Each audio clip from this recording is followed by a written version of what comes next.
Buenas tardes a todos y todas. Es un gusto que nos acompañen el día de hoy. Seguimos con la cuarta sesión del seminario Introducción a la obra de Michel Foucault. Todo esto en el marco para celebrar el 24º aniversario luctuoso de este autor francés que se conmemorará el próximo año. Entonces, estamos transmitiendo desde las salas Luis Inostroza y Héctor Núñez del Departamento de Administración de la UAM Azcapotzalco. El día de hoy nos acompaña la doctora Marisol García Jiménez, a quien le damos la bienvenida. Bienvenida, Gracias, doctora. buenas tardes. Y bueno, está aquí en el cuadro la doctora Susana García Jiménez, quien es profesora del área. Bienvenida, doctora. Gracias. Y bueno, le damos la bienvenida al maestro Israel.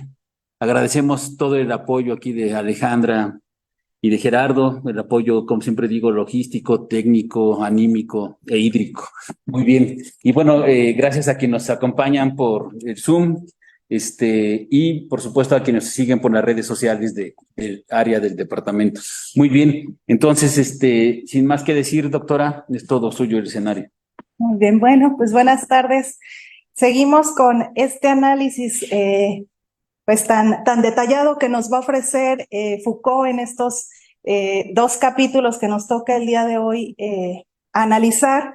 Continuamos viendo ahora la cuestión acerca de la clasificación. Partimos del capítulo 5 titulado así Clasificar, en donde pues ahora vamos a hacer igual el análisis de las cosas, de cómo se va haciendo esa clasificación, precisamente título de este capítulo, cómo se enuncian, cómo se hace esa taxonomía de las cosas, pero ahora a partir de una postura de otra disciplina.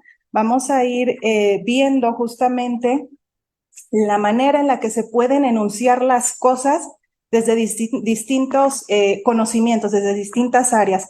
Partimos desde la postura de la naciente historia natural, ¿no? De estas ciencias que en donde ubica Foucault, estas ciencias de la vida, ¿no? Que él denomina así.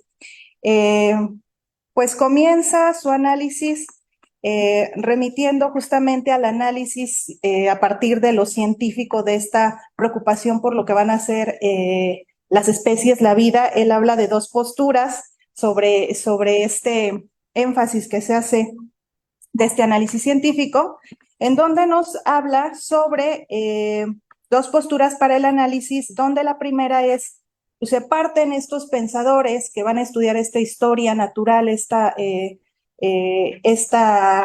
pues, digamos, como nueva disciplina a partir de quienes creen que la naturaleza va a ser inamovible, y la otra postura de quienes consideran que pues hay una potencia creadora en la naturaleza y por tanto hay plasticidad que lo envuelve absolutamente todo, ¿no? Entonces va a haber ahí una división en las posturas para empezar este análisis de la vida, ¿no? De estas ciencias de la vida.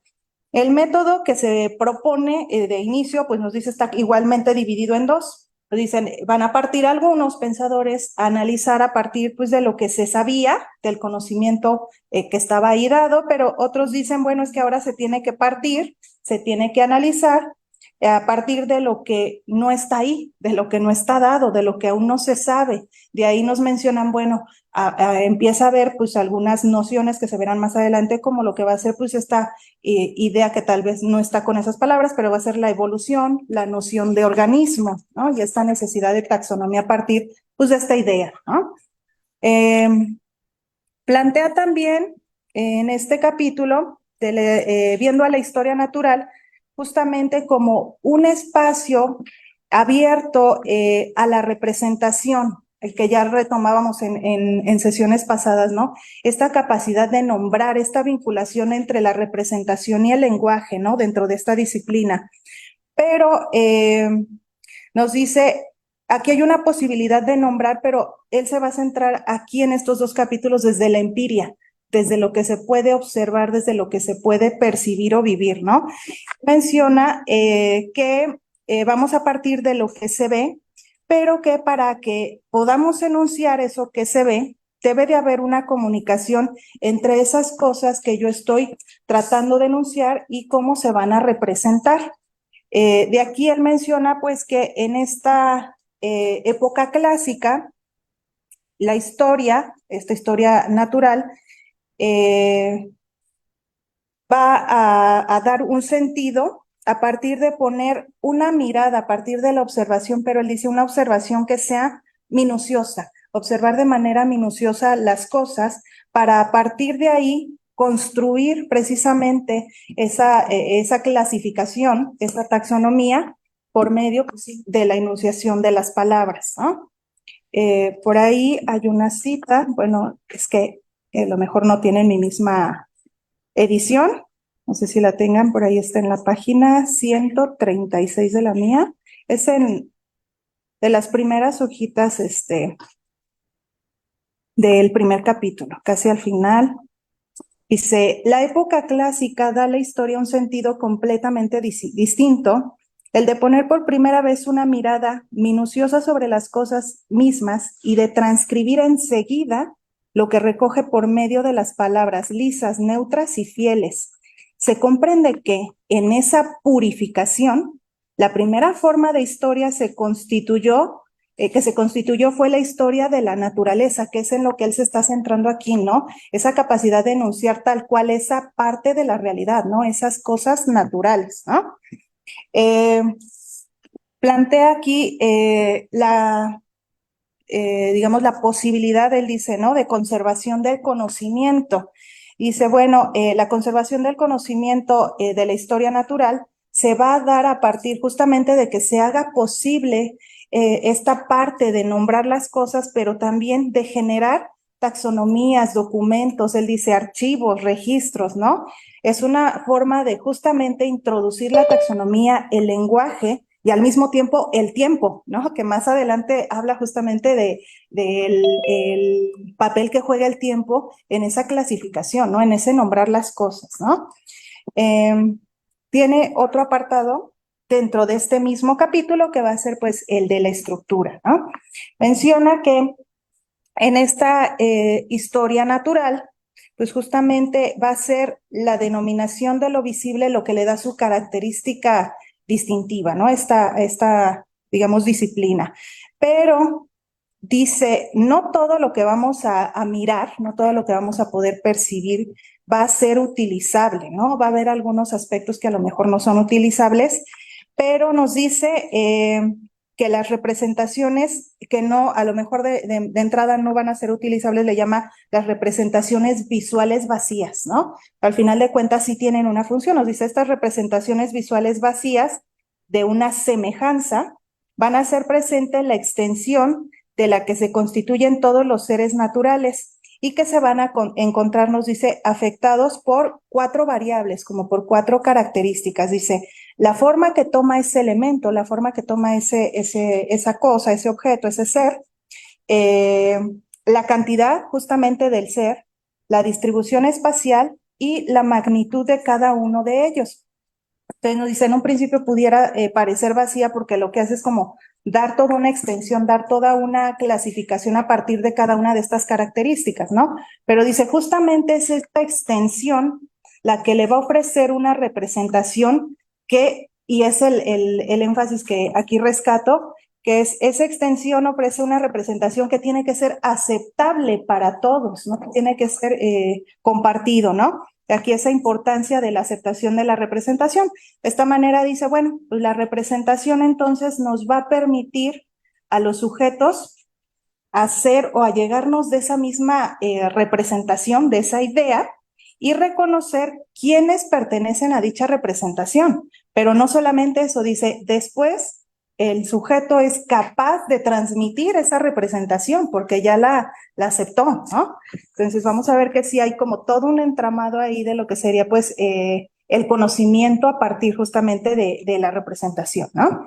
Plantea en este capítulo 2 formas de descripción que él dice pues no van a ser contrarias. Dice, bueno, se puede hacer una descripción de estos seres por medio de la medición o por medio él dice, de la analogía. De esta manera, pues nos presenta lo que va a ser pues una relación entre lo que va a ser un modelo y entre lo que va a ser el lenguaje para nombrar y para conocer lo que es pues el entorno, lo que es el mundo, ¿no? En este apartado, que es el de la estructura, justamente da una definición de lo que se concibe como estructura. Nos dice que va a ser justamente lo que designa lo visible por medio del lenguaje, ¿no? Dejando, dice, intacta esa individualidad que tiene el ser. De esta manera, esta nueva disciplina, esta historia natural, lo que va a asegurar es tal cual dar una designación fiel al objeto, al ser que está nombrando, ¿no? Eso es como lo importante de esta disciplina, ¿no? Nos dice, bueno, que va a haber entonces una teoría que él denomina la teoría del carácter, en donde se deben identificar los valores que designan a los seres y que también nos dan cuenta de dónde derivan. De esta manera nos dice el carácter va a ser esta estructura elegida para ser justamente el lugar de identidad y de diferencia de la especie, porque dice justamente a partir de ahí, él le llama de la identidad y de la diferencia, es que justamente se va a poder hacer la taxonomía, se va a poder nombrar. Él menciona justamente que a partir de estos dos términos, de esos dos conceptos, identidad y diferencia, se puede hacer entonces una clasificación que puede ser, él llama pues muy corta o más extensa, por medio de variables que le den esa característica de semejanza o de diferenciación al ser. Menciona que justamente pues este método de clasificación de las cosas va a ser impuesto, dice, desde afuera por las semejanzas de las cosas, al establecer justamente esta identidad y esta diferencia que puede ir desde características muy generales hasta las que son más específicas. Y dice, a partir de ahí se puede establecer entonces una relación, una taxonomía, le llama una relación de subordinación. Y me voy a permitir leer otra cita por aquí. La tengo en la página 149.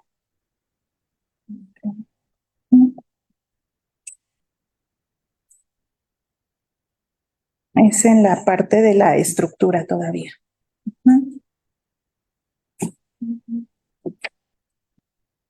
Dice, en cambio, el método, por ir de las identidades y de las diferencias más generales a las que son lo menos, es susceptible de hacer surgir relaciones verticales de subordinación.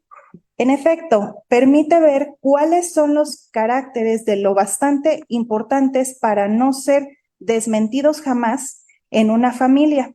Con respecto al sistema, lo inverso es muy importante. Los caracteres más esenciales permiten distinguir las familias mayores y más evidentemente distintas, ya que para Turnev o Linneo, el carácter esencial definía el género y era suficiente para la convención de los naturalistas el escoger un carácter facticio para distinguir clases u órdenes. Ya está hablando aquí pues precisamente de esa capacidad de establecer la taxonomía, ¿no? Y aquí también algo que me pareció importante a partir de que nos da esta posibilidad de clasificación para nombrar y para ir ordenando cosas del mundo, es la noción que él da de identidad, ¿no? El cómo dice que pues justamente la identidad va a ser dado por lo que no es ese ser. A partir de lo que no es, se va a diferenciar y a partir de ahí se le va a dar esta identidad, ¿no? Nos menciona también que pues para establecer el carácter va a ser necesario que por lo menos nos dice un elemento de lo que se está observando se repita, es decir, que también aparte de lo que va a ser esta identidad, que algo no sea igual a otra cosa para darle esa identidad también, pues tenga la propiedad de semejanza, ¿no? Y aquí igual me voy a permitir leer otra pequeña cita, está en la página 151, donde dice,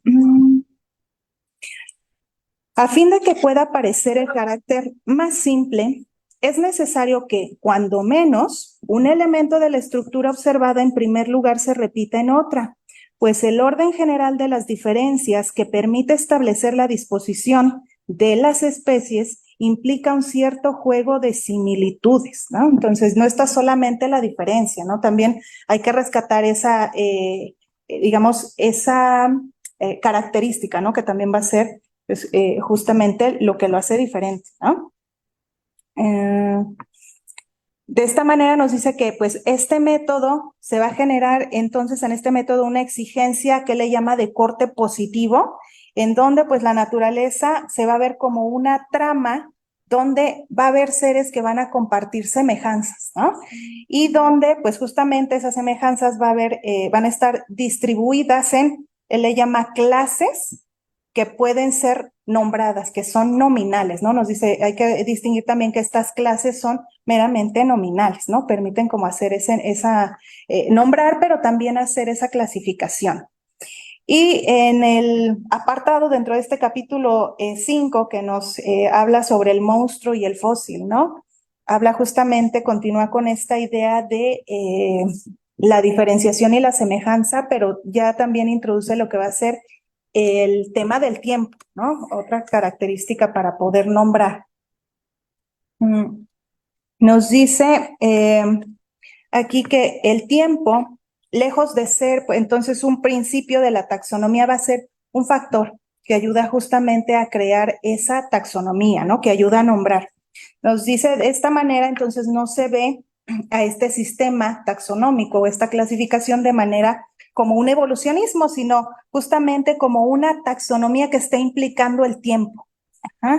Menciona con respecto al tiempo que la historia desempeña únicamente, él plantea aquí, un papel negativo. Dice, la historia aquí lo que hace es dar cuenta y hacer subsistir lo que se está nombrando o descuidar y dejar desaparecer, ¿no? Menciona que a partir de esto va a haber como dos consecuencias.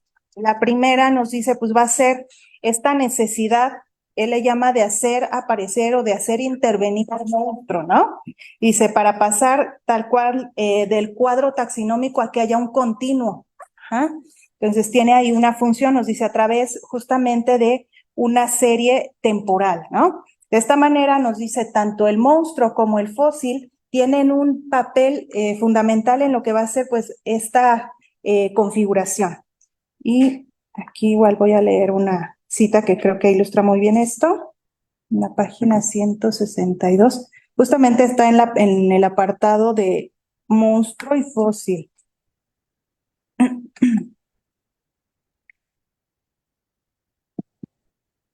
Okay. Dice, el monstruo y el fósil desempeñan un papel muy preciso en esta configuración. A partir del poder del continuo que posee la naturaleza, el monstruo hace aparecer la diferencia. Esta, que aún carece de ley, no tiene una estructura bien definida. El monstruo es la cepa de la especificación, pero esta no es más que una subespecie en la lenta obstinación de la historia. El fósil es el que va a permitir entonces subsistir las semejanzas a través de todas las desviaciones recorridas por la naturaleza. Funciona como una forma lejana y aproximativa de identidad. Señala un semicarácter en el paso del tiempo. Entonces aquí nos dice, bueno, pues el monstruo entonces nos va a ayudar a dar cuenta de las diferencias, hoy le llama aquí de las desviaciones, ¿no? Y el fósil nos dice, justamente conserva esa identidad, ¿no? Con los nuevos seres, ¿no? Tienen dos funciones específicas justo en esta taxonomía, ¿no? Nos menciona también que justamente esta historia natural no solamente va a estar dando estos nombres, sino que tiene también que estar muy bien, él le llama muy bien hecha, muy bien cimentada, ya que la exacta descripción que tiene que hacer es que se correlacione, se relacione lo que está describiendo con la realidad, que sí sea, digamos, como muy, muy exacta, nos dice él, ¿no? Esa descripción que hace la historia natural. Nos dice que de esta manera, pues el carácter va a marcar al individuo y lo va a situar justo en un espacio tanto de generalidades que se van a encajar unas con otras, y también nos va a decir que esta naturaleza solo ofrece o solo es capaz de llegar a nosotros, de ofrecerse por medio de la nominación a partir de que se nombra, ¿no? Es como el aporte que nos da en este capítulo Foucault, ¿no? En el capítulo 6, pues continúa justamente el análisis sobre cómo es el conocimiento del mundo, pero ahora lo hace desde otra disciplina. Ahora lo va a hacer, pues, ir como desde lo económico, a partir justamente de hacer un análisis de la economía, un análisis se le llama de la riqueza, ¿no? Y el siguiente capítulo, pues, es el capítulo de cambiar, ¿no? Plantea justamente que hay una episteme, dice que es la misma para las disciplinas que hemos abordado a lo largo de estos capítulos, ¿no? Que él dice la historia natural, que acabamos de abordar, para la gramática general, que estuvimos tocando en los capítulos pasados, y para justamente la que va a abordar en este capítulo, que va a ser la economía política. Y dice, bueno, aunque tienen una episteme en común, nos dice, cada uno de estos saberes va a avanzar en un rumbo y con un objeto definido a partir de cada objeto. Nos va a decir, o él va a partir en este capítulo de cambiar, en este análisis económico, desde el periodo mercantilista. Dice, bueno, ahí parte como desde dos momentos. En el Renacimiento, retomando lo que son las nociones de precio y la sustancia monetaria, en donde pues va a conectar temas tanto de historia económica y el signo, esta capacidad de representar, ¿no? Pero ahora en el ámbito económico. Y vamos a ver que también habla del mercantilismo, de la riqueza, que va a ser dada ahora por otra noción, que es la de utilidad, lo útil y lo no útil, ¿no? Vamos a ver que aquí se plantea, dentro de la época clásica, una nueva concepción en torno a un objeto que sería la moneda, parte del estudio de la moneda, donde la ve convertida, él dice, en una prenda, se le da esa significación, ¿no? A ese objeto. Nos dice en este capítulo que la moneda va a tener su poder de compra en el valor mercantil, nos dice, ¿no? Va a hablarnos dentro de este capítulo, así como hizo una serie de caracterizaciones en torno pues, a las ciencias naturales, ¿no? Hablándonos de flores, de taxonomía de animales. Ahora lo va a hacer en torno a dar unas características sobre lo que es la moneda, ¿no? Y las teorías económicas. Aquí él propone 3 propiedades de la moneda. Nos dice la moneda, pues, como primera característica, tiene un precio, por otro lado mide precios y finalmente nos dice se le puede cambiar por cualquier cosa que tenga un precio, ¿no? Nos dice, vamos a ver entonces que la importancia radica en lo que puede sustituir justamente esa moneda, ¿no? Entonces nos dice, lo que se rescata aquí es pues ahora sí que como el significado que tiene detrás, que es su función de cambio, no es en sí ya la moneda tal cual, el objeto, ¿no? Entonces aquí ya hay como otra concepción de lo que sería el objeto o el ser que está ahí, ¿no? El ente que está ahí ya no es solamente el objeto tal cual y nombrarlo, sino el significado que se le da aparte, ¿no? Entonces nos dice, bueno, plantea esta noción de que toda riqueza va a ser justamente amonedable, ¿no? Con respecto justamente a esta significación que se le va a dar a la moneda en esta época, ¿no? Aquí voy a leer una cita, la página 178.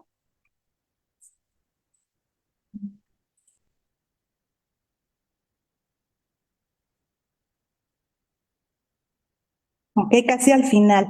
El oro es precioso por ser moneda y no a la inversa. De un solo golpe, la relación tan estrechamente fijada en el siglo XVI se invierte. La moneda y hasta el metal de que está hecha recibe su valor de su pura función de signo. Esto entraña 2 consecuencias. Primera, el valor de las cosas ya no proviene del metal. Este valor se establece por sí mismo sin referencia a la moneda. según los criterios de utilidad, de placer o de riqueza. Las cosas toman valor por su relación entre sí. El metal solo permite representar ese valor. Del mismo modo que un nombre representa una imagen o una idea, pero no la constituye. Entonces aquí ya nos habla como de otra noción de lo que va a ser el objeto, ¿no? Ahora del significado, del signo, ¿no? De esta manera, pues nos dice que se va a establecer entonces una relación arbitraria, donde pues ya no es el valor del metal el que le dará el precio a las cosas. El valor, nos dice, de la moneda va a estar dado por una capacidad de circulación, una capacidad de intercambio, y pues de esta manera pues se hace evidente esta posibilidad de que cambie el signo, de que cambie el significado, perdón, en cada época, ¿no? Menciona también, pues justamente que la moneda, con este significado que se le da, le va a devolver a su dueño lo que se está cambiando por ella. De esta manera, pues la representación o el signo remite justamente a lo que representa, a lo que le está representando al sujeto, ¿no? Ahí entonces nos dice una relación entre mercancía exterior y lo que va a ser, pues, la moneda. Aquí se hace presente, nos dice, el poder de representación que determina el valor de moneda. Nos dice ese poder de representación puede cambiar, puede, él dice, bajar o subir el valor del metal. Y aquí igual me voy a permitir leer otra cita, está en la página 187. Más o menos a la mitad de la página. Dice, desde el descubrimiento de las Indias, hay en el mundo 10 veces más plata que la que había antes. Vale también 9 décimos menos, es decir, es necesario dar 10 veces más de lo que se daba hace 200 años para comprar la misma cantidad de mercancías. La baja del valor del metal que aquí se invoca no concierne a una cierta cualidad preciosa que le pertenece de suyo, sino a su poder general de la representación. Es necesario considerar las monedas y las riquezas como dos masas gemelas que se corresponden necesariamente, ¿no? Entonces, nos dice aquí que entonces al circular la moneda es cuando realmente va a adquirir ese poder de representar. Y nos dice, tiene el poder de representar muchísimas cosas, ¿no? Se agranda ahí la taxonomía. Dice, se va a dar una extensión en el carácter justamente de la moneda que define por el número de especies que va a agrupar. Dice por ahí, y daba creo que un ejemplo sobre, pues que podía agrupar pensiones, salarios, etcétera, ¿no? Entonces se le relacionaba como con otras nociones, ¿no? Nos dicen entonces que este carácter de la moneda va a designar a los seres al situarlos justamente con esta relación de vecindad, ¿no? Nos dice que de esta manera el precio va a designar la riqueza en cuanto a su crecimiento, en cuanto a su disminución. Para que haya, dice, una riqueza, entonces lo que se requiere es que una persona, un sujeto, tenga un excedente o tenga una necesidad de un excedente que otro posee. Ahí es donde se le va a dar justamente ese valor a la moneda, ¿no? Y precisamente a la mercancía, ¿no? Habla sobre justamente el valor de uso que se le da, pero nos dice también este valor cambia según el uso, y ahora ya no va a ser solamente la manera en la que se significa o se dice, también cambia por el uso y el apetito del individuo. Ahora también entra en juego esto, ¿no? Nos dice, de esta manera, pues vamos a ver que en las cosas va a existir un atributo que va a depender justamente de la necesidad del apetito del hombre, y eso es lo que le va a dar el valor. Eso es el que va a convertirlo en una cosa útil, ¿no? Pero también nos dice, el hombre cuando pues, disminuye este apetito o este deseo por estas cosas, les quita valor, también van a perder ese valor, ¿no? Y finalmente, en los últimos dos apartados de este capítulo 6, y creo que se da la tarea como de hacer un recuento de todo lo que hemos recorrido en el libro, porque justamente presenta un cuadro, ¿no? Del pensamiento que va desde los siglos XVII al XVIII, que es la época clásica, y luego al nuevo modelo que está surgiendo, ¿no? Que ya es el del siglo XIX. Por ahí nos habla justamente cómo reúne diversas disciplinas o áreas de análisis que ya vimos a lo largo de los capítulos, ¿no? Y retoma en la cuadrícula, en este esquema, justamente la gramática general, la historia natural y el análisis de la riqueza. Y utiliza 4 aristas, como 4 perspectivas que va a ser pues, la articulación, la atribución, la designación y la derivación. A partir de ahí, pues él se centra mucho en lo que es el conocimiento empírico, fue lo que mostró en estos últimos capítulos, en donde pues plantea que tanto la historia natural como el análisis de la riqueza y la gramática general tendrían como la misma configuración, dice él. Dice, el valor en el análisis de la riqueza tiene la misma posición que la denominación de estructura en la historia natural. Y dice, estas le van a permitir atribuir justamente esta capacidad o esta característica de signo a cada una. Y de esta manera, pues vemos que la teoría del precio en el análisis de la riqueza se corresponde con la gramática general en la manera en la que hace una designación. Ajá. Y siguiendo con esta comparativa que hace Foucault, nos habla justamente de cómo la moneda funciona en la riqueza como el carácter en los seres naturales, en esta taxonomía que nos daba en la historia natural, ¿no? Le da él dice esa denominación o marca particular. Entonces, de esta manera vemos que tanto en la historia natural como en este análisis que se hace de las riquezas, se hace por medio del signo, nos dice, por medio de la representación y de esta relación que se va a dar entre el signo y el significado que adquiere, ¿no? Finalmente, pues cierra su capítulo hablándonos justamente de este problema del pensamiento clásico que está justamente en relación con lo nominal, con el nombre y con la ordenación, con la clasificación. Y nos dice que pues ahí se busca justamente descubrir una taxonomía o lo que él denomina también un sistema de signos capaces pues de ordenar o de nombrar lo que es el mundo. Muchas gracias, doctora Marisol García Jiménez. 2 largos capítulos complejos, pero creo que estos 2 capítulos, bueno, no creo, estos 2 capítulos cierran, ¿no? Exactamente la primera parte de este libro de Michel Foucault, ¿no? Que además resulta muy bien documentado, ¿no?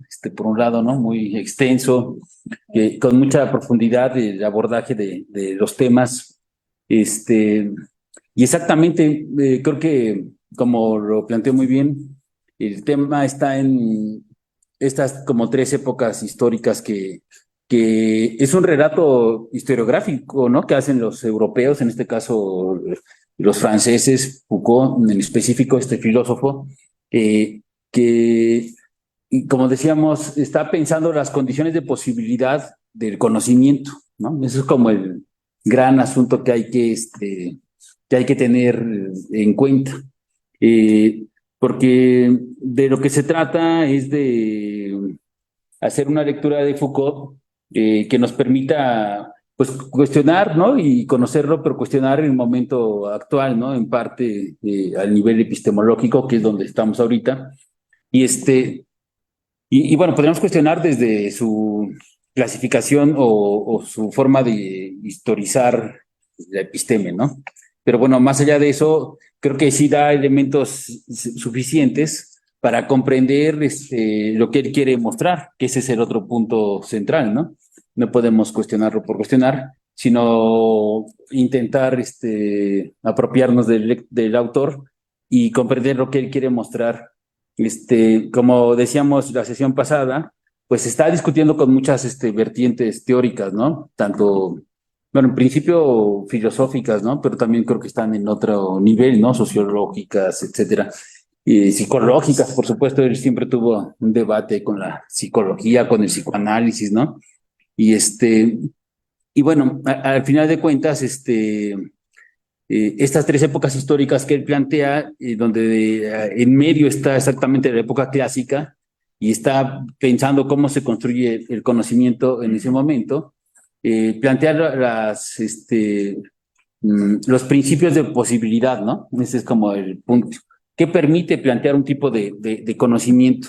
yo estaba repensando ahorita que oía a la doctora y nos ponía a leer aquí a Foucault directamente, exactamente cómo la modernidad para él va a ir transformando los principios de enunciación, ¿no? Las condiciones de enunciación del saber, que eso es como central para nosotros, ¿no?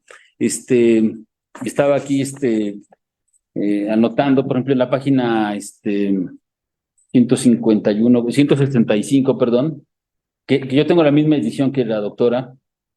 Hoy vi mi libro, y bueno, ni modo, todo me pasa. Y al final de cuentas, sí está metiendo una discusión en el ámbito de las ciencias, bueno, de la clasificación, ¿no? De la naturaleza, ¿no? De la historia natural. Pero ahí en la página esta que menciono, sí plantea el tema del a priori histórico. Y creo que eso es como una categoría que tenemos que resaltar, iba a decir apropiarnos para el análisis de Foucault, no sé si sea pertinente o no, pero sí por lo menos resaltar, al final de cuentas, lo que se está aquí planteando en esta página 165, lo voy a leer rápidamente, aquí está.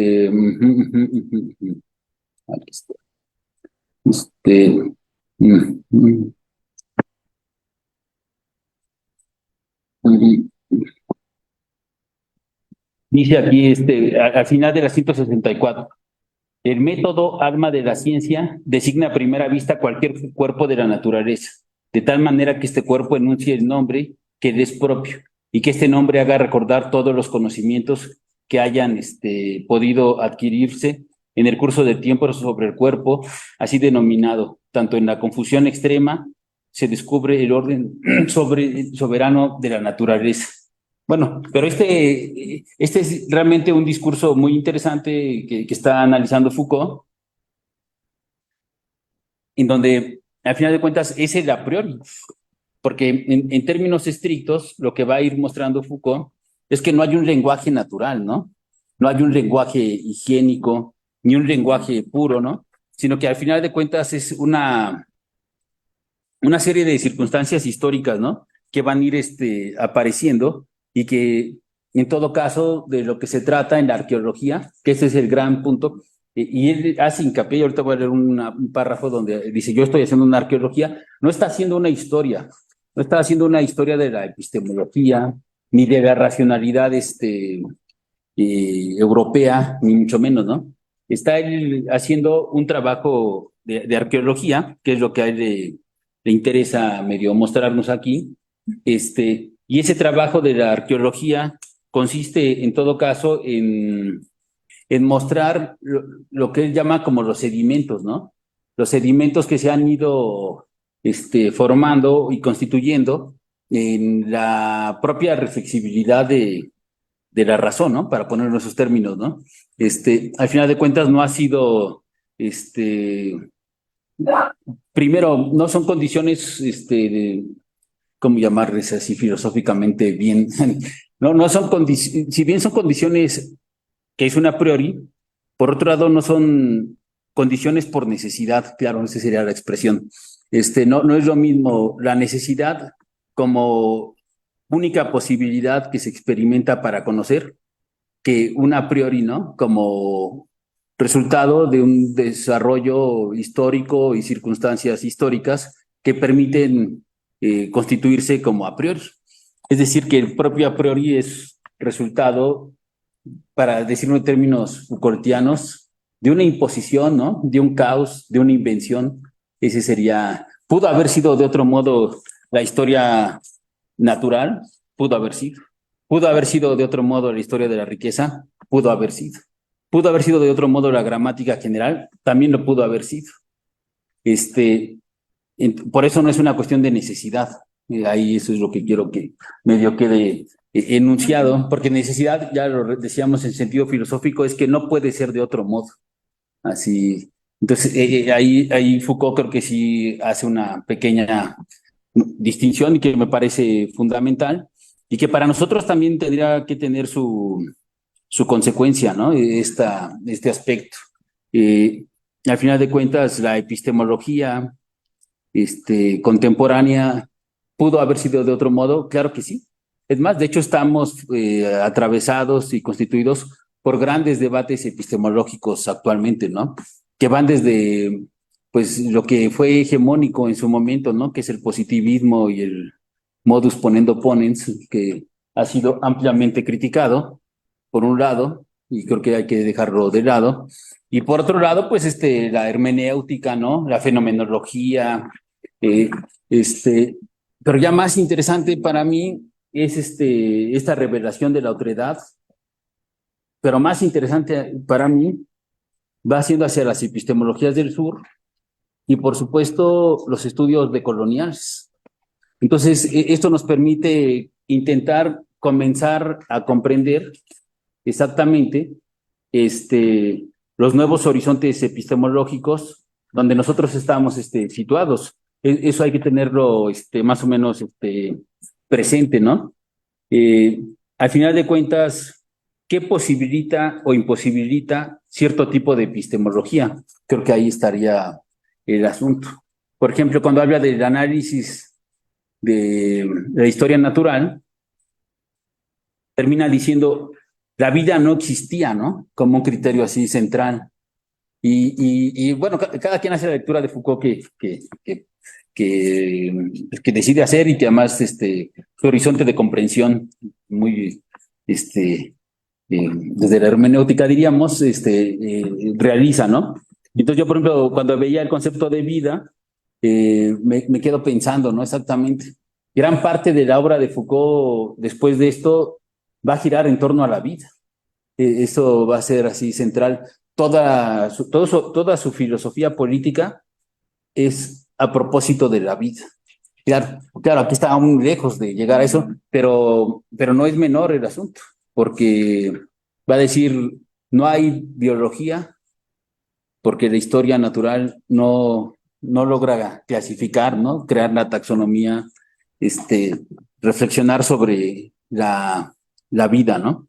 Y claro, uno se pregunta cómo pasar de la vida a de una cuestión de historia natural a la biología y después a la filosofía política. Claro, entonces creo que es un tema que uno podría pensar y que en el fondo hoy el pensamiento crítico, bueno, hace muchos siglos, pone como centro de reflexión la vida.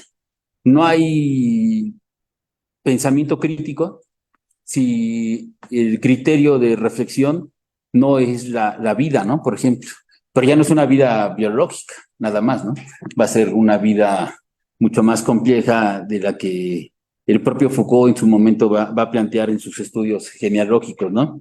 Y y bueno, el libro se va desenvolviendo hasta esta cuestión de la riqueza y llama la atención cómo lo termina, ¿no?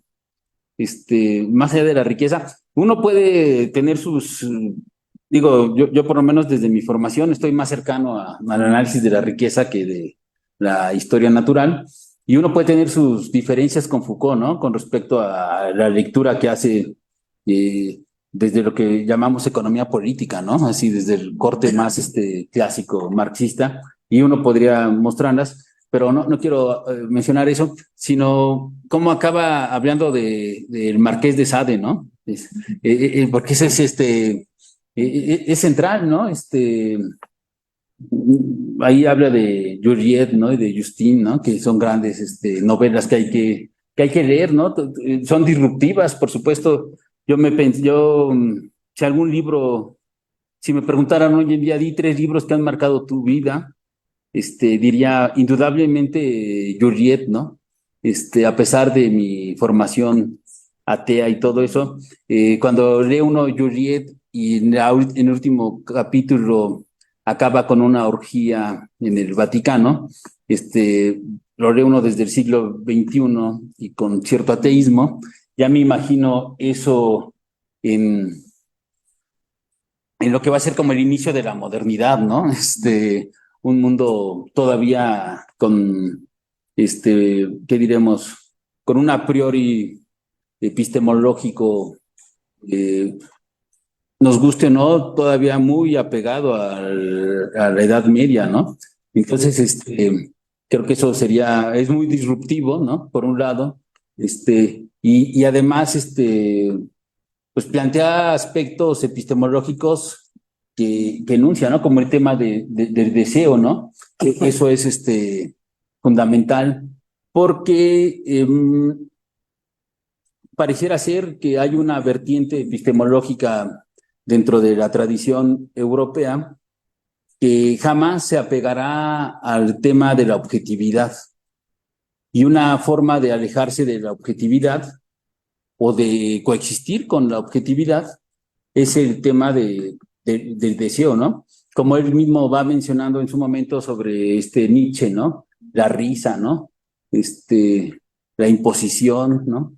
La invención. Entonces, nada de esto nos va a permitir reducir la epistemología al análisis objetivo, es decir, al análisis de la cosa en sí. Entonces creo que por ahí también está interesante el asunto. Y bueno, eso era lo primero que quería aquí medio mencionar. No sé si alguien, tanto de Zoom como de aquí, quiera participar. Israel, por favor. Sí, muchas gracias, doctor. Yo me quedo con esa parte de que mencionaba la doctora, justamente del sistema, ¿no? Y cómo dice, como método y sistema no son sino dos maneras de definir las identidades de las cosas por la red general, ahora de las diferencias, ¿no? ¿Qué es lo que tiene aquella especie que no tiene esta otra? ¿Cómo se van ahí nombrando? Y justamente a propósito de los nombres, las distribuciones en especies y clases, dice Foucault, son puramente nominales y no representan, sino que medios relativos a nuestros límites de conocimiento, dice él en la página 148. Y finalmente, retomando lo que decía el doctor ahorita de la vida, ¿no? ¿Cómo fundamenta esta historia o cómo argumenta, ¿no? Esta historia natural atravesada o basada en el lenguaje, más que en otras cosas, la capacidad de nombrar las especies, ¿no? Todas las cosas finalmente, pero que además finalmente busca imponer y pretende enunciar, dice Foucault, los nombres exactos de las cosas. Eso es lo que pretende la historia natural en ese momento, ¿no? Y tan relevante es esto, decía ahorita el doctor que toca esta como noción de la vida, ¿no? También dice Foucault, la vida no constituye un umbral manifiesto, sino que es una categoría, y es lo que ahorita decía el doctor, es una categoría de clasificación relativa. Y justamente como va evolucionando esta categoría de vida, ¿qué representa la vida, no? ¿Qué debe tener la vida? Bueno, qué características debe tener para ser considerado o nombrado como vida? Finalmente, nada más eso. Muchas gracias, maestro Israel. Doctora. Sí, bueno, muchas gracias. A mí me gustaría continuar con esta parte, bueno, primigenia, como inició el doctor su intervención, que tiene que ver con cómo Foucault va a desarrollar, ¿no? Esta propuesta de la arqueología para ir construyendo precisamente o analizando a partir de distintas disciplinas, distintos análisis en distintos momentos históricos, esta idea de cómo fue cambiando la epísteme, ¿no? Cómo se fueron dando distintas epistemologías, y aquí solo plantea, bueno, en la época clásica, ¿no? Y ya muestra cómo pasamos, dice, de una epistemología de la similitud, ¿no? De las semejanzas, dice, a una de la representación y de los signos, ¿no? De la significación. Creo que es interesante, bueno, aquí plantear, ¿no? Porque uno escuchaba, sí es la arqueología, pero creo que aquí está así como muy claro bueno, ya revisándolo a detalle, no sé si decir, este método, este procedimiento que llevó a cabo Foucault, por un lado. Y bueno, me quedaba con esta idea, este análisis que hace en estos momentos en los que divide la época clásica o los clasifica, digamos, para construir cómo se transformó este epísteme. Me quedaba pensando, y ahorita que hablaban de la vida, si esta parte ya última, cuando va a pensar, ¿no? Desde la historia natural, que dicen, bueno, va a trabajar la vida, que ahí sí, ¿cómo conceptualizar, ¿no? Esta cuestión de la vida? Bueno, a partir de que uno trabaja como otras, desde otra perspectiva, ¿no? Este tema de la vida. Yo pensaba, si aquí se podría pensar que está únicamente pensándola como una cosa, como algo, o como la vida como, sí, al pretender clasificar a partir de esta taxonomía, pues sí, meramente como nada más un nombre o un enunciado y no más, ¿no? Que bueno, obviamente veremos ya en la siguiente, en la segunda parte, esta construcción, cómo en esa epistemología se podría identificar este tema de la vida, si es solo un objeto o qué es. Pero bueno, nada más. Muchas gracias, doctora.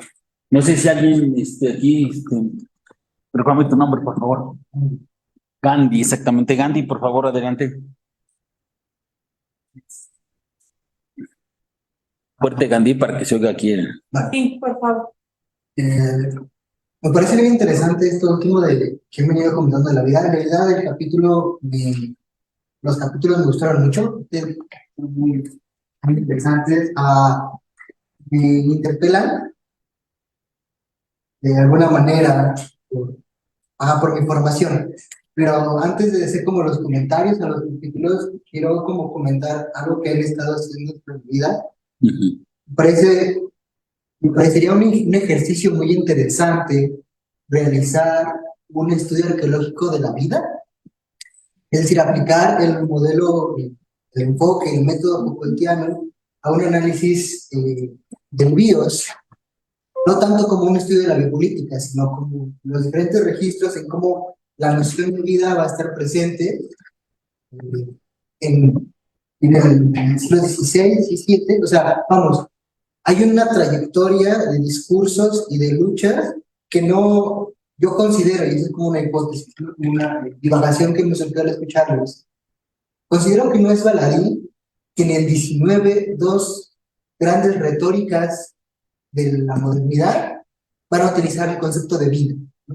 Es el trabajo vivo marxista y el vampiro, que son dos grandes retóricas en Occidente que van a estar ahí durante el 19 y el 20, y no me parece baladí que ambas estén atravesados no solo por la idea de vida, sino por la sustracción de la misma. Una vida que crea vida. Eso es por un lado, me llamó mucho la atención, me hizo como mucho sentido. Y el segundo comentario es alrededor yo tengo un serio problema con los economistas, yo estudié economía, entonces también tengo ahí un problema, pero me parece muy interesante cómo Foucault reconstruye una forma de narrar los conflictos discursivos que van desde el Renacimiento al mercantilismo y cómo se van influyendo unos con otros. Es decir, mucha literatura Foucaultiana, marxista, se plantea que no son afines, ¿no? Están peleados. A mí me pareció, no sé, a la opinión de ustedes aquí físicamente y en el mundo, es un análisis profundamente materialista. Tal vez no al sentido materialista marxista clásico, pero es muy materialista. Cuando uno revisa la historia del pensamiento económico, lo que falta es un análisis de las causas materiales. Uno va a un curso de historia económica y te dicen a Cantillon, Smith, Ricardo. Ya. Y lo que hace Foucault y a mí me llamó mucho la atención eso, es que el análisis de la riqueza va a ser en el fondo un análisis de la cuantificación de los deseos. Entonces, algo muy extraño pasa en esos siglos para que la economía política y después la cuantificación obscena que va a significar la transición de la economía política a la ciencia económica, pasan muchas cosas muy raras en esos siglos que, justo como decía Carlos, no significa una condición necesaria. Que la economía se diga como se dice ahora es sumamente, no baladí, pero sí más ligado a una forma de entender una episteme clásica, pero que en sus orígenes estaba más cerca inclusive de la literatura, inclusive de la energía. Está como muy curioso cómo en el devenir histórico el pensamiento económico llegó a ser lo que es, inclusive a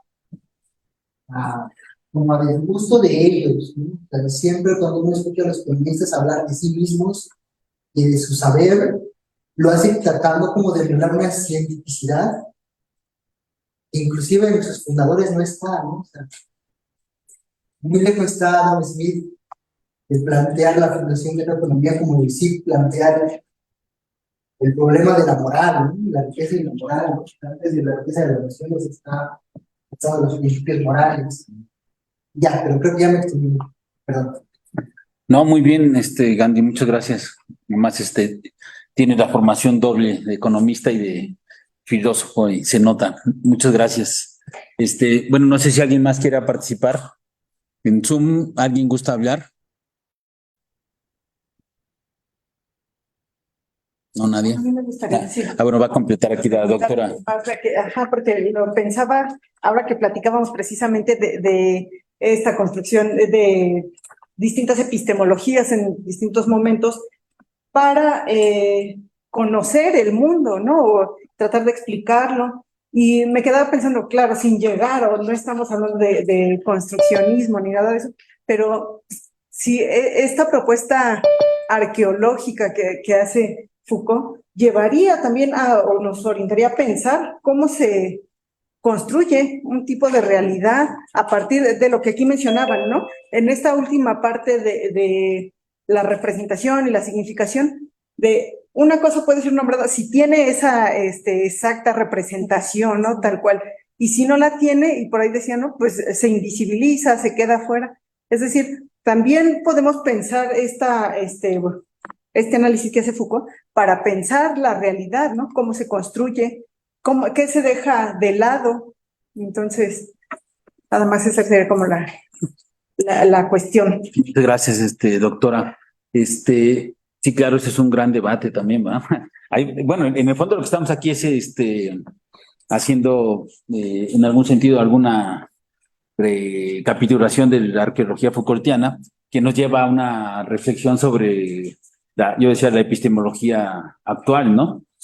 Porque, por otro lado, como hemos mencionado, la obra de Foucault, me atrevo a decir que es uno de los autores más leídos, ¿no? Actualmente. De hecho, no hace mucho estábamos en una feria de libro ahí en Pachuca, Hidalgo, y algo que llamaba la atención era tanto el libro de Foucault, ¿no?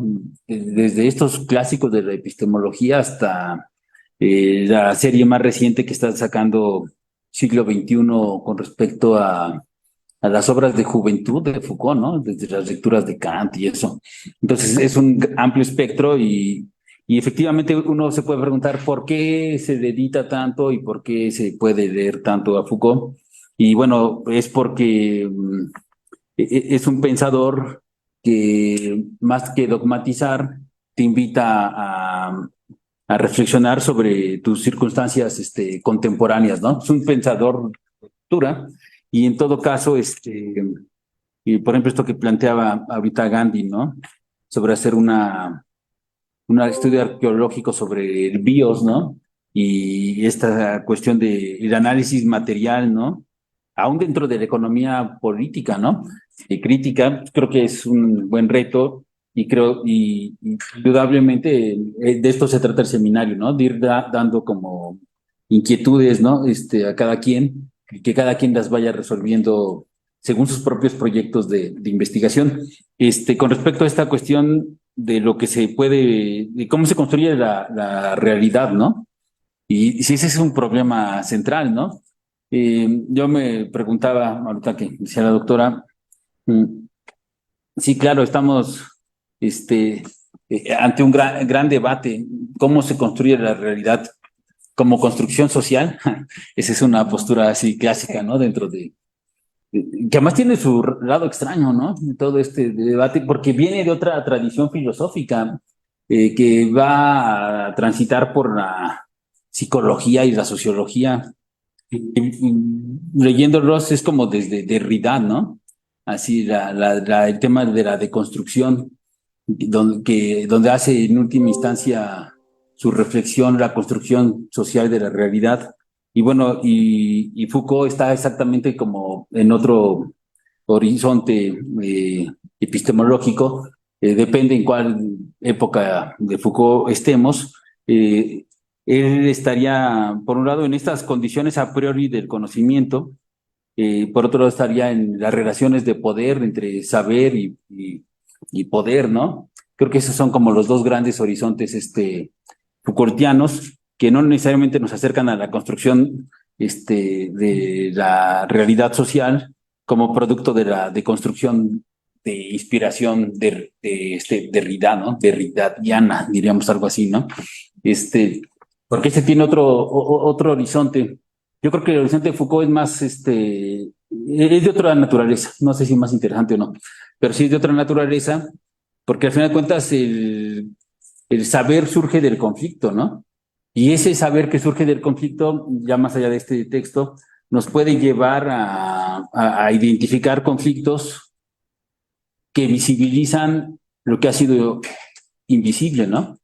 Entonces ahí está lo que toman el tema de la raza, del género, del femicidio, del ecocidio, ¿no?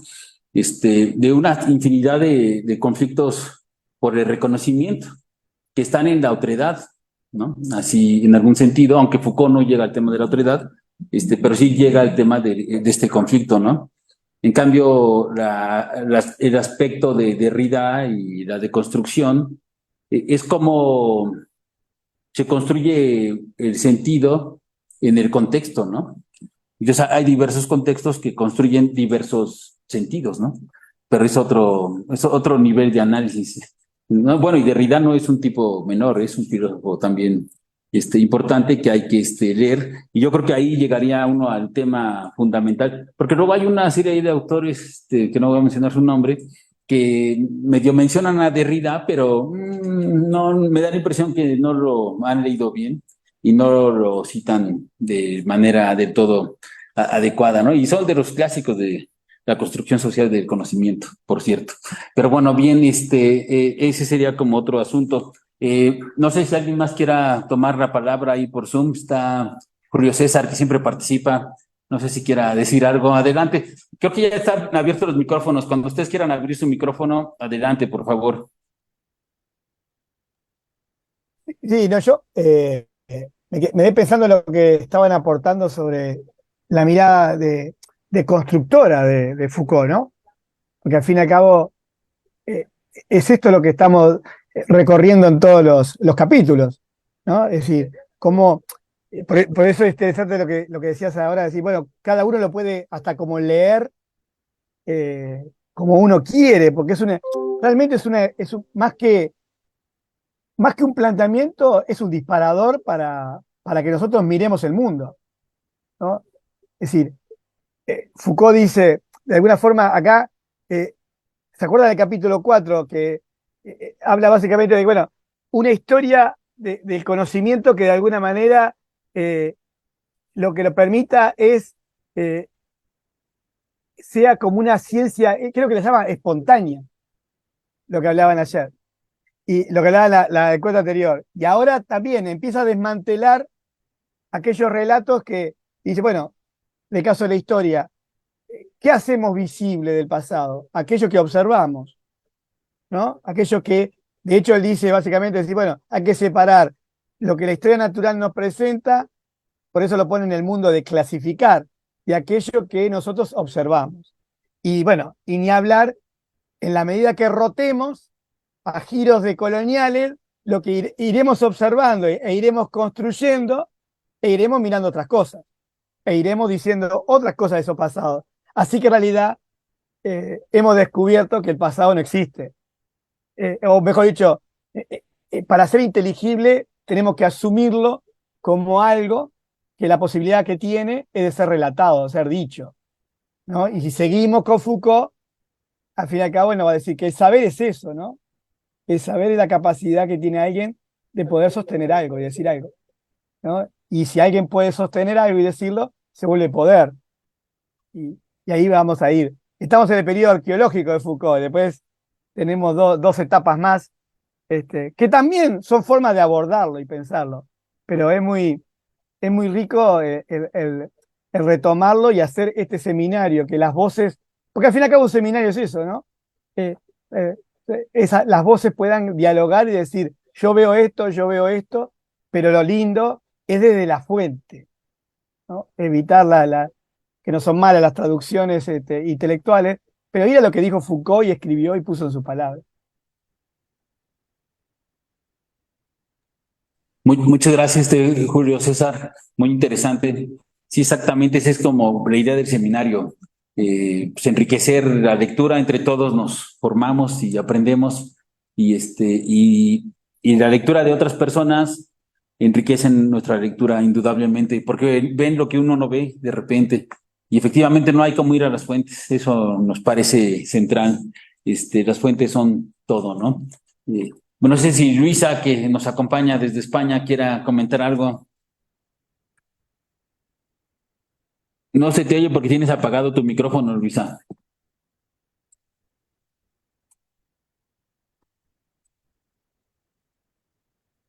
Ya se fue. Ah, no, sí, sí, ahí. No, lo cerraste, Luisa. Volviste a cerrar tu micrófono, Luisa. Ya lo habías abierto. Ahí está abierto ya. Sí, ¿no? Ahí te oímos perfectamente, Luisa. Vale. Bueno, yo la verdad es que no sé exactamente el doctor Julio César realmente quién es, pero yo cada vez que habla este señor quedo maravillada. O sea, te lo digo sinceramente. Sobre todo porque cuando a mí acabas de decir que viene a ser el disparador para mirar el mundo, es que para mí ya con eso dice todo. Y luego que el pasado no existe y que el saber pues viene a ser un poco como realmente la única estructura que podemos al final sostener a través de esa mirada, pues es que yo, no sé, a mí me parece Foucault una persona muy inteligente, que da vueltas y vueltas y vuelve a mirar con una mirada en la cual pues yo llego a perderme en el construir y en el deconstruir. Tú antes has mencionado al tema de Derrida, nosotros ese también le trabajamos bastante, pero la verdad es que yo, sinceramente, para mí termino en la conclusión de que efectivamente es como si el pasado no existe. Y entonces, como tengo la suerte de que este señor termina diciendo estas cosas, pues estoy maravillada. ¿Qué quieres que te diga, Carlos? Igual que también otras muchas, por ejemplo, la disertación que ha estado un poco ahí haciendo la doctora Susana, pues está muy bien, pero dentro de lo que es el tema de la línea, ¿no? Pero para mí lo más importante de Foucault son este tipo de cosas, ¿no? Atreverse realmente a decir cosas semejantes, ¿no? Como que el pasado es que no existe. Es que al final es una invención y una construcción y depende además cómo lo relacionamos, ¿no? Si lo relacionamos con la historia natural, si eso podría ser biología, o sea, no sé. Pero vamos, que yo os veo muy, muy preparados y muy bien. Eso que decías el otro día, Carlos, tú, que tú de Foucault en nada, no te lo crees ni tú. O sea, realmente, hace más de 11 años que yo tengo el tema de un libro tuyo, precisamente sobre Foucault. Creo que es una mirada, pues no sé, bastante interesante y sobre todo me sorprende mucho, ¿no?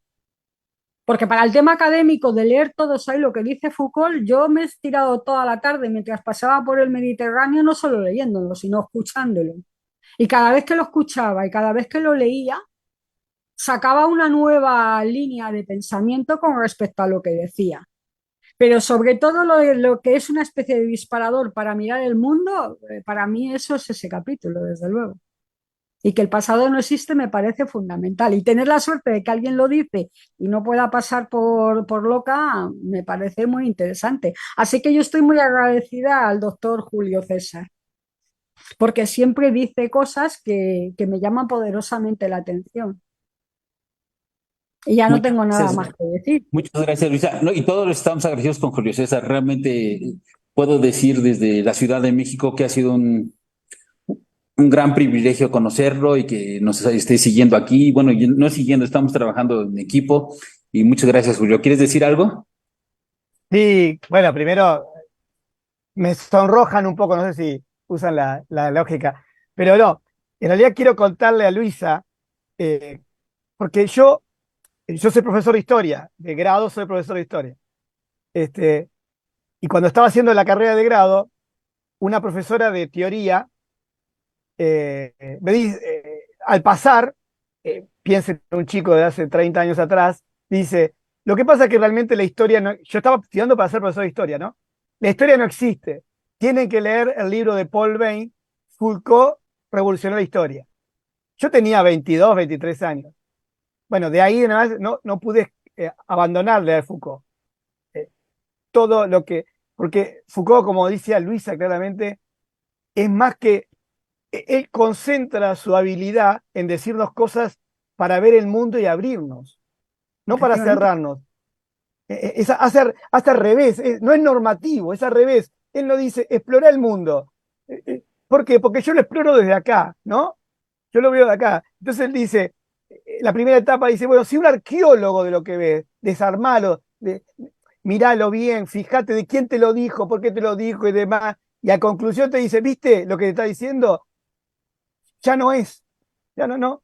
Y después dice, bueno, ¿por qué? Y porque, claro, ¿por qué? Y porque tuvo una genealogía que no puedes repetir, ahora hay otra, ¿no? La segunda etapa foucaultiana. Entonces, claro, es alguien que yo no sé si ustedes sienten lo mismo, pero leer Foucault es como hablar con él, a veces. Claro, Es efectivamente. como hablar con él.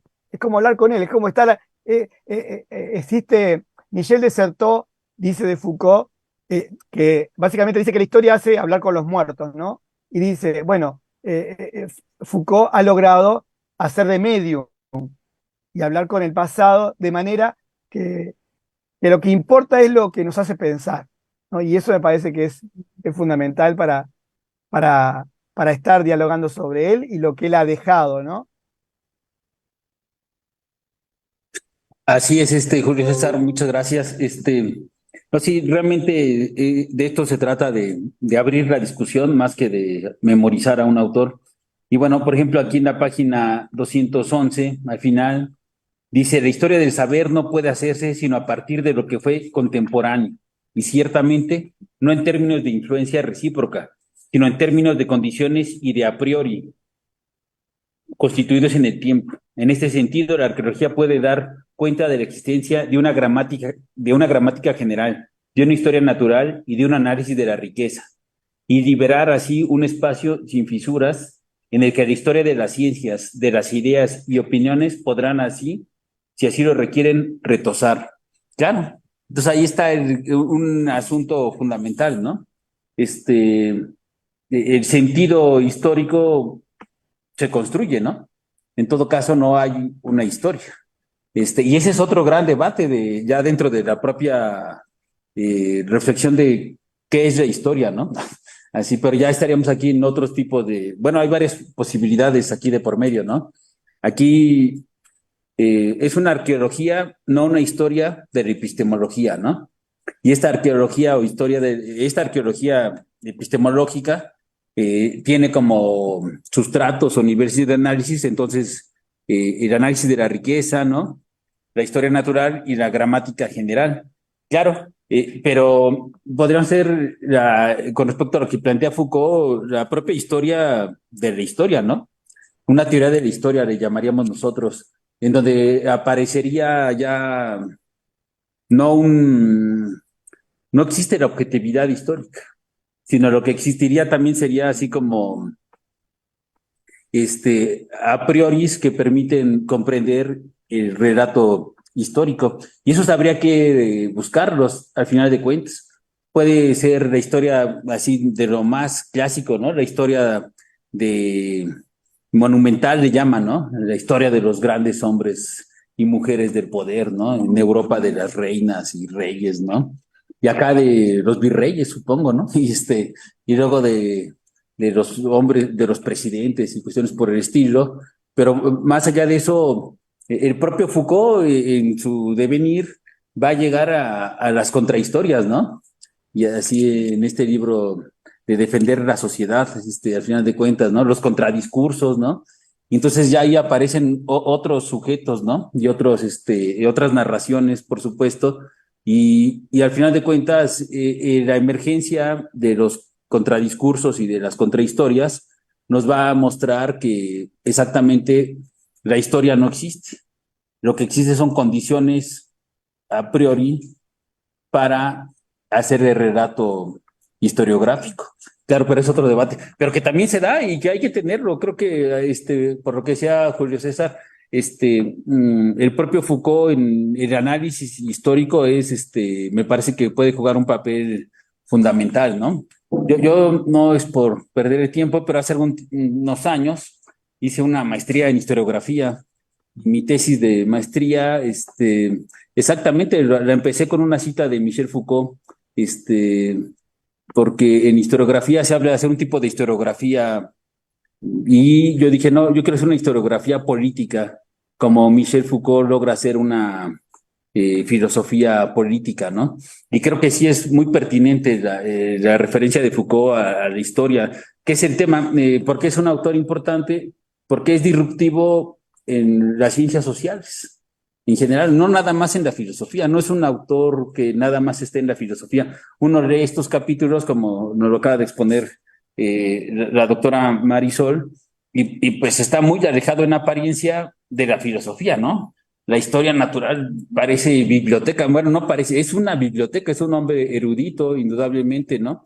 De tema de la historia económica también, también tiene un gran grado de erudición, ¿no? O sea, maneja muchas fuentes y entonces va tejiendo un discurso que no es, que si viene desde la filosofía, no es un discurso filosófico, nada más, es un discurso que va penetrando otros campos epistémicos y que me parece eso es de gran riqueza, ¿no? No podemos reducirlo a un solo lugar. Y bueno, y lo que yo estaba ahorita leyendo, entonces está aquí planteando, al final de cuentas, el tema de los a priori. Este, Tenemos que repensar toda la epistemología en algún sentido desde los a priori, ¿no? Por lo menos en este momento. No sé si alguien aquí quiera comentar algo más o en... Doctora Marisol, ¿usted cómo ve la situación? Pero bueno, no sé si allá está Ricardo Soto, que no habla, pero lo conocemos perfectamente, David Cruz, Mario Santiago, ¿no? El compañero Guido desde Bolivia, ¿no? Bien adelante. Ricardo Soto, ¿qué dice? Bien, ando, sí, muy ¿qué? ¿Quién sabe? Ah, perdón. Perdón, Ricardo, ya te dije algo, pero un saludo, Ricardo. Eres un gran amigo de la Facultad de Contaduría y Administración. Adelante. Ahorita que mencionaban esta parte de la historia, pues precisamente no encontré ahorita la referencia aquí en el texto, pero sí hay una parte del documento en donde menciona justamente que no hay como esa capacidad de enunciación histórica, solo del presente. Estamos enunciando, tenemos esa capacidad de enunciación de la hora, ¿no? En otra parte él dice, bueno, se puede dejar como bien dice el doctor Carlos, a lo mejor constancia como un a priori, ¿no? Para a partir de ahí tratar de hacer pues esa interpretación en el presente de lo que se está mirando, ¿no? Ahorita que empezaban los comentarios en torno a la temática de la vida, ¿no? También cómo se va haciendo esta inclinación hacia ciertas disciplinas o hacia ciertas temáticas, ¿no? Que también pues sí están marcadas por el contexto, lo histórico, la necesidad, nos dice hasta los deseos humanos, ¿no? Ya los mete en las últimas líneas del capítulo que estamos viendo, ¿no? Yo aquí recordaba de la lectura justamente cómo él parte en el capítulo 5 de, bueno, pues no existía ese concepto a lo mejor de preocupación teórica o de pensar la vida tal cual, ¿no? Viene dada pues por esas condiciones de ese momento, ¿no? Él dice, bueno, estos historiadores naturalistas de este momento del siglo XVIII pues se inclinan o se preocupan o van a empezar a pensar justamente la historia natural, dice, pues por unas condiciones que están ahí, ¿no? Es esta cuestión de los nuevos instrumentos de observación permiten ver otras cosas que a lo mejor no se habían enfocado en aquel momento, ¿no? Entonces ya ahí estamos visibilizando a lo mejor esto, ¿no? Que decíamos, la parte de la vida, dice, bueno, también está un interés también utilitarista, ¿no? Por lo que va a ser pues las cuestiones de vida, la agricultura, la clasificación de animales, de plantas, etcétera, ¿no? Entonces, ¿cómo empieza esa preocupación? Yo lo pensaba ahorita, esa preocupación por el tema de la vida, pero sí, de manera muy científica, pasando por lo utilitario, luego pasando pues a lo mejor por lo filosófico, por lo literario, y así como ahorita que lo decía el maestro Israel, ¿no? Cómo va avanzando la temática y se van viendo como otras aristas, que decía bien la doctora Susana hace ratito, ¿no? Pues hay cosas que en el momento están invisibilizadas, ¿no? Pero conforme vamos avanzando sobre ese análisis, pues se pueden ver como otras cuestiones, ¿no? Muchas gracias, doctora. Y que, bueno, nada más para complementar, que eso tendría que ver con lo que ya mencionaba, ¿no? Estas condiciones de posibilidad y que iría por una parte con este tema del presente, ¿no? Desde el presente, ¿qué condiciones de posibilidad se tienen para poder precisamente hacer ese análisis, pues sí, histórico, ¿no? Para volver precisamente a esa reconstrucción, digamos, o hacer visible lo que no estaba en algún momento dado, ¿no? No, y ahorita que lo mencionan, hasta ahorita me va haciendo sentido. Para eso sirven estos seminarios exactamente. Años después, Foucault hará una ontología del presente. Y por ontología del presente, él entiende la historia del presente. Claro, pero exactamente ahí está como un gran punto de todo este debate, ¿no? Al final de cuentas, es la historia desde el presente. No se puede, dado lo que se está aquí discutiendo, no se podría hacer una historia en el sentido más tradicional de la teoría de la historia, ¿no? Que sería desde el pasado, ¿no? Sí, estudio del pasado, así. Y esta ontología del presente y esta historia del presente la hace en sentido político, ¿no? Al final de cuentas, ese es el gran asunto aquí, el sentido político de las relaciones de poder que se establecen desde el presente, pero que encuentran su sentido de inteligibilidad y de explicación en el pasado, ¿no? Eso es como el punto, pero el pasado leído desde el presente, no al pasado como objetividad, ¿no? O sea, si quisiéramos hacer la historia del sistema político mexicano, para ponerlo en un contexto, habría que hacerlo desde el presente, así tal cual, ¿no? Y bueno, y eso tiene su sentido historiográfico, al final de cuentas, porque tiene que ver con la resignificación de lo relatado, ¿no? Y que la resignificación de lo relatado se da desde el horizonte en el que tú te encuentres, o donde se encuentra el o la investigadora, ¿no? Podríamos ponerlo en estos términos para no decirlo más allá de eso, ¿no? Y bueno, al final de cuentas, sí hay un tema central, ¿no? Que mencionaba ahorita la doctora, Marisol, con respecto a estos instrumentos de observación, ¿no? Porque entonces aquí tiene mucho que ver, yo creo, exactamente con lo que se ve, pero con lo que representa, lo que significa, ¿no? Lo cuantificable. O sea, porque al final de cuentas, esta mediación del lenguaje, ¿no? Tampoco está tan diluida, ¿no? Sino que al contrario se ha vuelto más problemática, por decirlo de alguna manera, y lo dice, ahí dice en sentido utilitario, filosófico, literario, y que ese es el gran aporte de Michel Foucault en su momento. Y yo decía que no solamente lee ¿cómo se llama? A filósofos, sino que también lee otros autores, entre ellos, pues, economistas, ¿no?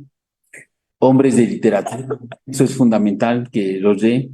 Y bueno, entonces creo que psicólogos, psicoanalistas, ¿no? Va a ir teniendo debates importantes con distintos autores, ¿no? Que hay que tener presente. Pero no solamente son debates, sino que va construyendo Foucault un diálogo con ellos y va mostrando las capas del conocimiento, el nivel arqueológico del conocimiento, que creo que ahí está. Y ahorita que mencionaba esto la doctora Marisol, yo pensaba en un libro que hay que leer indudablemente, es el de Historia de la locura en la época clásica, que al final de cuentas hay que decírselo, ¿no? Hay que leerlo para en algún sentido pues ver cómo va construyendo y buscando el nivel arqueológico el concepto de locura, la misma idea del loco. Entonces, ¿dónde aparece? Pues aparece en muchos lugares, no solamente en uno. Y bueno, eso era lo que quería ahorita medio mencionar. No sé si alguien más quiera comentar algo. Gandhi. Si te pasas para acá, porque si no, no se te oye. Sí, perdón. Ujú. Justo esto que mencionas está como interesante pensar cuál es como el registro investigativo de un autor, ¿no? O sea, hay muchas cosas interesantes eh, en este texto que van a estar como desarrolladas posteriormente, ¿no? Esta idea de la locura,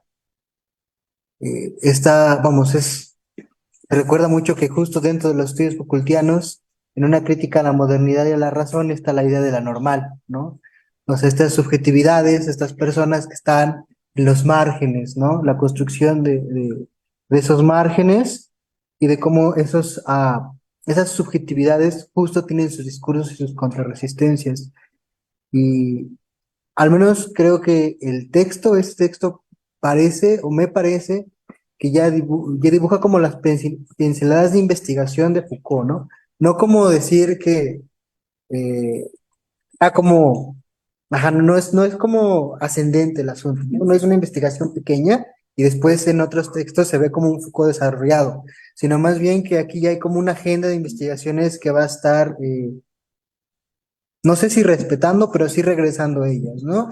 O sea, la cuestión que ya hemos atravesado esto, ¿no? La cuestión de los discursos que va a llevar justo al análisis del soterramiento, de la normalidad, las discusiones que tiene con la economía política, ¿no? Que están en defender la sociedad, el nacimiento de la biopolítica, la idea del cuerpo, ¿no? Ahorita que como la cuestión del deseo va a estar como justo retomada en Vigilar y Castigar, ¿no? Entonces me parece que este texto es como fundacional, fundamental, es que fundacional y Foucault se combinan mal, ajá, es como como decir, yo quiero investigar esto, ¿no? Y voy a estar investigando esto durante muchos años. Al menos eso me pareció ese texto. Muchas gracias, Gandhi. Muy interesante. Sí, claro, este es un texto, diría él, fundamental, sí central, ¿no? Por lo menos, fundacional, tal vez sí se oye raro en Foucault, dadas sus pretensiones, pero sí, fundamental, central en el devenir de la obra Foucaultiana, ¿no? Sin lugar a dudas. Pues no sé si alguien más quiera comentar algo vía Zoom o si tenemos algo ¿cómo se llama esta cosa? En las redes sociales. Redes sociales tenemos un comentario en Facebook de Patricia Carmina Insunza Mejía. Saludos desde la Universidad Autónoma de Sinaloa. Muchos saludos, Patricia. Un gusto que nos esté siguiendo. Ok, muchas gracias. En Zoom, no sé si hay algún otro comentario. ¿No? Aquí en vivo y a todo color.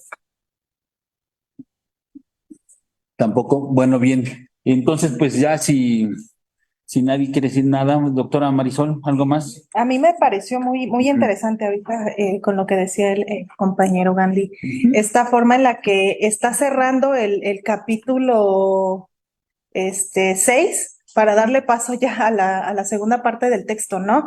Cerrando justamente ya como con otros conceptos o con otras nociones para empezar a conocer, pero ahora pues él lo maneja, ¿no? Ya introduciendo lo que es la literatura y introduciendo el concepto, sí, de deseo, ¿no?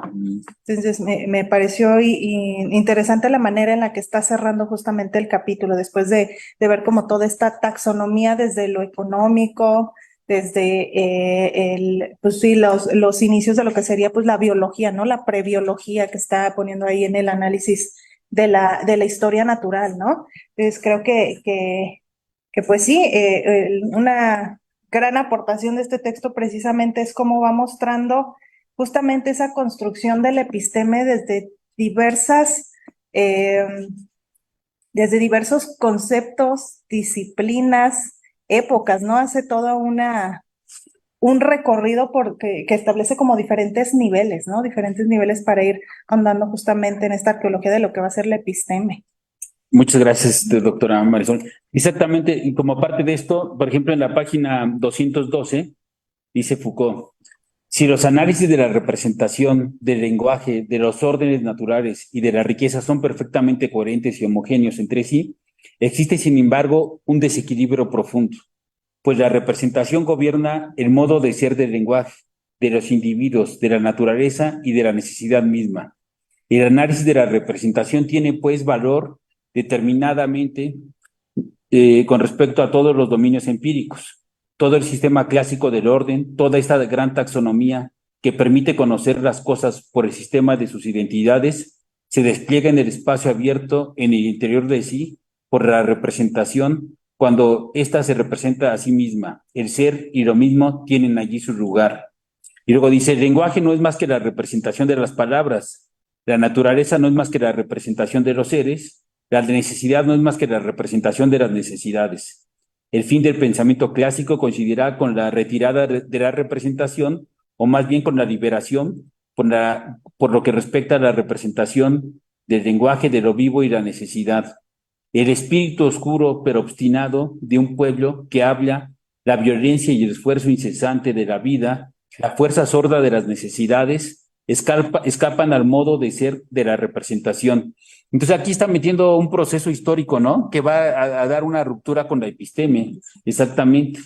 Y esta será duplicada, limitada, bordeada, quizá mistificada y en todo caso regida desde el exterior por el enorme empuje de una libertad, de un deseo o de una voluntad que se dan como en vez metafísico de la conciencia.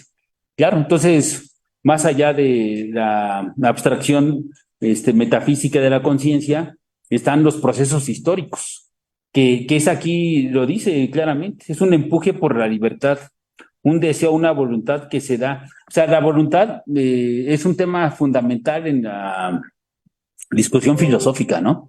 Así, desde la filosofía política de corte moderno, ¿no? Ahí con Hobbes, Locke, Rousseau, etcétera, hasta la filosofía crítica como Nietzsche, después, por supuesto, Foucault, ¿no? Y en los estudios decoloniales contemporáneos. Entre la voluntad de poder y la voluntad de vida se jugarán grandes relaciones de poder, por supuesto, de dominación, de liberación, y también grandes apuestas epistemológicas. Pero bueno, aquí Foucault lo menciona y no lo quería dejar pasar. Y digo, algo así como un querer o una fuerza que va a surgir en la experiencia moderna, constituyéndola quizá, señalando en todo caso, que la época clásica se termina y con ella el reinado del discurso representativo, la dinastía de una representación que se significa a sí misma y enuncia en la serie de sus palabras el orden dormido de las cosas. O sea, ahí podríamos decir con la Revolución Francesa se acaba la época clásica y para Foucault inicia la modernidad y se acaba la época clásica a nivel epistemológico, así tal cual, ¿no? Y luego dice, esta inversión es contemporánea de Sade, o Sade, como lo quieran decir, o más bien esta obra incansable manifiesta el equilibrio precario entre la ley sin ley, del deseo y el ordenamiento meticuloso de una representación discursiva. Claro, entonces el orden del discurso, podríamos decir, se va a ver desordenado, ¿no? Va a haber que reconstruir una nueva discursividad, ¿no? Una nueva episteme, y que al final de cuentas, esta cuestión, esto es central, ¿no? Entre la ley sin ley, ¿no? Claro, al final de cuentas, la propia epistemología y el orden político, ¿no? La clasificación de los seres, ¿no? Que es la historia natural, el propio lenguaje y la historia de la riqueza, pues tendrán que ser resignificados, ¿no? A partir de lo que se podría llamar una nueva época, ¿no? Dice, pero tiene allí la fuerza de permanecer coexistivo aquello mismo que rige. Allí se encuentra sin duda el principio de ese libertinaje de Sade, pero que él simboliza desde la literatura de libertinaje de la propia epistemología, ¿no? Que fue el último del mundo occidental. Después empieza la época de la sexualidad, El libertino es aquel que, obedeciendo todas las fantasías del deseo y a cada uno de sus furores, puede y debe también aclarar el menor movimiento por una representación lúcida y voluntariamente puesta en obra. Y bueno, ahí empieza todo un debate, ¿no? Que me parece fundamental, ya de la modernidad, ¿no? Para Foucault, en términos históricos que él está haciendo cortes, y bueno, nos invita a seguir pensando, ¿no? En términos de deseo, voluntad, ausencia de necesidades, ausencia de objetividades últimas o cualquier tipo de objetividad en algún sentido, y más en el sentido positivista del término. Y efectivamente, cuando hablamos de ausencia de necesidades, el modus ponens de corte positivista lo que hace es entablar la relación de necesidad, ¿no? Y eso, ya que ahorita lo estoy pensando con Foucault, pues te da pauta para que pase a la historia el modus ponens, ¿no? Como siempre digo, que pase al bote de la basura. Pero bueno, ese es otro horizonte de reflexión. No sé si alguien quiera comentar algo más. Pues yo nada más, es parte de esta última sección, ¿no? Con lo que cierra la época clásica, pero que ya va dando pauta precisamente a eso que decimos, ¿cómo conocemos el mundo? ¿Qué es lo importante, lo relevante en ese proceso de conocer el mundo y que pasamos, ¿no? Decía así, de las similitudes, de esta idea de representar, pero dice representar el mundo, las cosas, ¿no? Pero aquí ya con esta última, este cierre de esta primera sección, va a poner ahora el tema hasta el humano, ¿no? Cuando habla de estas necesidades, deseos, es decir, se amplía, no es que dejemos toda esa parte de la clasificación del mundo a partir de nombrar cosas, sino más bien hay que agregar, para conocer el mundo hay otros aspectos que no podemos dejar de lado y que va a ser ahora el sujeto, ¿no? Uh-huh. Claro, ahí apenas primigeniamente porque va a meterlo a partir del estudio en la modernidad, pero creo que es importante y que va a dar pauta a lo que ya mencionaba Gandhi, ¿no? Con esta agenda de investigación que trae Foucault, ¿no? Exacto. La subjetividad ahora, aunque aquí, bueno, apenas se está mencionando, ¿no? O va a emerger. Así es, sí, viene ese gran debate sobre las ciencias humanas, ¿no? Las ciencias del hombre, la subjetividad y los nuevos elementos que la modernidad y el contexto histórico aportan, ¿no? A la discusión. Dentro del relato filosófico, indudablemente, aunque no aparezca luego claramente cuando uno estudia a los autores, o a las autoras, indudablemente sí hay ¿qué diremos? Una relación entre desenvolvimiento histórico y desenvolvimiento epistémico, o sea, filosófico. Y aquí Foucault nos lo hace ver de manera clara y nítida, porque luego los eurocentristas de acá en América Latina se niegan a aceptar esas discusiones, y creo que aquí esta cita nos pone, nos da un principio de autoridad, aunque nunca estoy muy de acuerdo con ellos, pero sí nos da un principio de legitimidad en cómo abordar una reflexión filosófica desde América Latina. Bueno, bien, si ya nadie tiene nada que decir, pues no sé si Israel quiera comentar algo, ¿no? Bien, entonces, doctora. Ay, yo para cerrar ahorita lo que estaba comentando la doctora Susana, me pareció esta cita que está al final, justo al final del capítulo, las últimas líneas, justamente esto lo que no se nombra, ¿no? Lo que no se puede nombrar, dice, Sade llega al extremo del discurso y del pensamiento clásico, reina exactamente en su límite, a partir de la violencia, la vida, la muerte, el deseo, la sexualidad se van a extender por debajo de la representación. Una inmensa capa de sombra que ahora tratamos de retomar como podemos en nuestro discurso, en nuestra libertad, en nuestro pensamiento. Pero nuestro pensamiento es tan corto, nuestra libertad tan sumisa, nuestro discurso tan repetitivo, que es muy necesario que nos demos cuenta de que en el fondo esta sombra de abajo es un mar por beber. Hay cosas por analizar, ¿no? Claro. Bueno, y la ruptura de Sade. Al final de cuentas, desde la literatura, que Foucault tiene una obra que también se dedica a hacer análisis literarios, ¿no? O por lo menos de la literatura, ¿no? Dejémoslo en ese nivel. Y bueno, Isade es un autor, creo yo, imprescindible dentro de la formación de cualquier ciudadano o ciudadana. Y aquí Alejandra dice que sí. Bueno, bien, pues muchas gracias a todos y todas. Doctora Marisol, muchas gracias por su excelente exposición, que no es un autor menor, al final de cuentas. Por supuesto, a Alejandra por todo el apoyo, a Gerardo, como siempre digo, a ambos por el apoyo logístico, anímico e hídrico. A la doctora Susana, muchas gracias, doctora, por compartir aquí el espacio. Al maestro Israel, gracias por venir. Esperemos contar con su presencia muchos días y próximamente su exposición. A Gandhi, muchas gracias por estar aquí, indudablemente. Y también hemos de decir a los colegas, ¿no? A las colegas que están vía Zoom, gracias por estar presentes y enriquecer la discusión. Y por supuesto a todas las personas que nos siguen por redes sociales del área.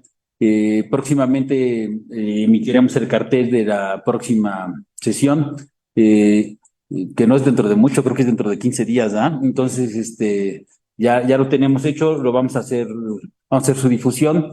Esperemos nos sigan acompañando todas y todos. Esta es una lectura colectiva de este trabajo de Foucault, donde lo relevante, al final de cuentas, es aprender de él y abrir a discusiones contemporáneas.